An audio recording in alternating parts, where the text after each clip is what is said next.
أنا راح أحكي لك رواية وأول مرة أحكيها. يقول قبل 300 سنة، اسمعني فدوى أروح لك أنا، دخلت منظمة شيعية إنسانية بنفس الوقت، قالوا نريد نرمم قبر السيدة زينب. اسمعني فدوة، أريد الكل يسمعني واطلب حاجتك. قام يشترون البيوت اللي قريبة عن صحن الزينبي، بيت بيتين ثلاثة أربعة، دار الصحن وقف على بيت. دقوا الباب، طلع لهم رجل، قالوا لي نشتري بيتك، نريد نوسع وانت ايش تطلب احنا بخدمتك. قال لهم انا ما محتاج للمال، وثانيا انا رجل يهودي وانتم مسلمين، وهاي سيدتكم تبنونها ما تبنونها، انا صار لي 25 سنة ما زايرها، ما لي علاقة بيها، ما إلي علاقة، أنا ما تمسني بصلة، أنا رجل يهودي وأنتم إسلام، وأنتم هاي المرأة تعزونها وتكرمونها، أنا ما لي علاقة. لاحظ كيف؟ أنا ما لي علاقة بها، وثانيا أنا ما محتاج للمال، وبيتي ما أهدم. توقف المشروع 6 أشهر على هذا البيت. هذا الرجل صار له 24 سنة ما عنده ذرية، زوجته صارت حامل، وصلت للولادة، خذها للطبيب، قال له تعال وقع، لو تضحي بزوجتك لو تضحي بالطفل، إلك وحدة من الاثنين وقدامك ساعتين، لو توقع على زوجتك لو توقع على الطفل. قال له ما اقدر، اثنين هم اعزاء علي، زوجته عزيزة علي والطفل صار لي 24 سنة منتظر. قال له لا روح وين ما تريد.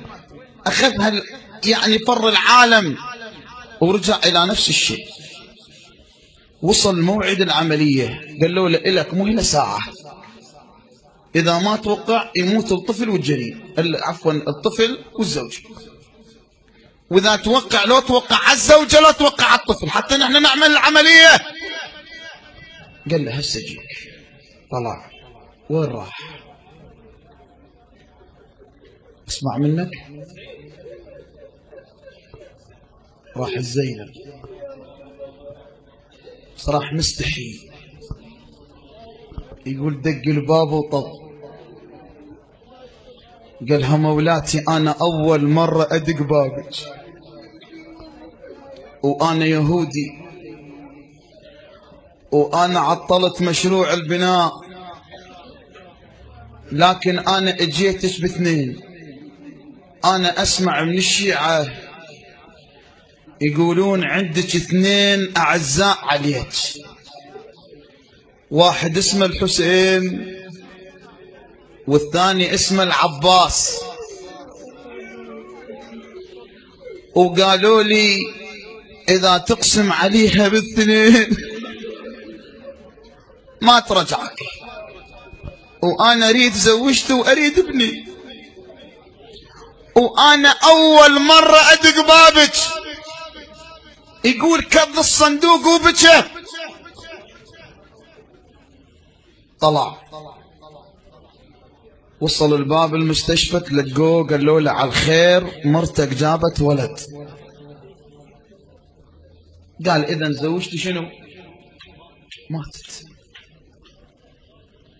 طب للمستشفى، لقى زوجته قاعدة والطفل بحضنها. قال انت شلون عدله؟ قالت له انا ما اقول لك اذا ما تقول لي وين كنت. وين رحت؟ قالها انا ما لك علاقه، انا يوم من الايام اقول لك. يقول الاطباء داير ما دايره، يجي يفتهمون الشغله شنو الصاير. قالت له انت من طلعت؟ ورا نص ساعة جتني مرأة مكللة بالسواق.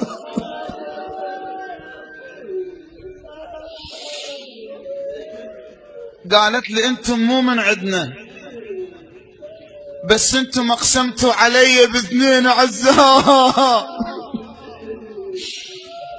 اقسمتم علي باثنين اعزاء علي، وانا ما رجع طلب باسمهم، وهذا ابنك. يقول اطتني ابني بيدي، قالت بس اطلب منكم طلب مثل ما طلبتم مني انا اطلب منكم طلب. قالت له مولاتي اولا من تكونين؟ قالت انا زينب. الله يا زينب،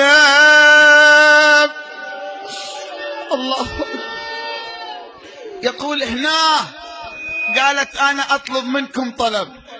شنو الطلب؟ قالت لهم تعاهدون تسمون الطفل حسين، تسمونه حسين. ومن ذيك الساعة سمى ابن حسين، وفتح بيته وهدمه، ووسع نصف الأموال انطاها في سبيل يوسع ضريح السيدة زينب. وعلى الحال الآن هاي زينب اللي ما ترجع واحد.